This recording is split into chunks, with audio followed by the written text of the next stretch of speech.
اللسان بهذه المنزلة عد حبسه من أسباب النجاة يوم القيامة.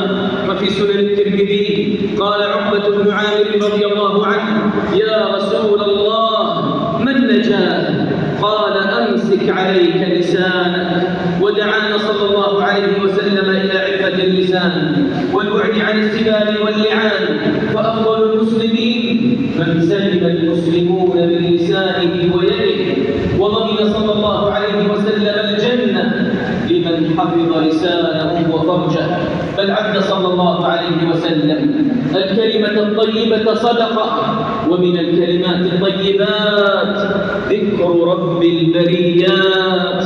فالحمد لله تملأ الميزان، وسبحان الله والحمد لله تملأان أو تملأ ما بين الأرض والسماوات.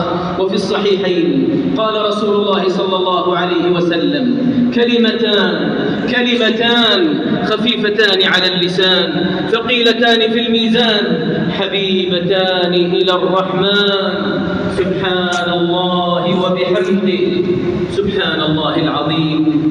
قال ابن القيم رحمه الله: وإن العبد ليأتي يوم القيامة بحسنات أمثال الجبال فيجد لسانه قد هدمها عليه كلها، ويأتي بسيئات أمثال الجبال فيجد لسانه قد هدمها من كثرة ذكر الله وما اتصل به.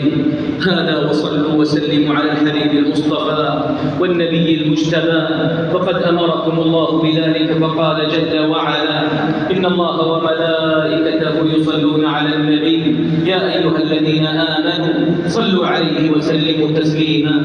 اللهم صل على محمد وعلى أزواجه وذريته كما صليت على آل إبراهيم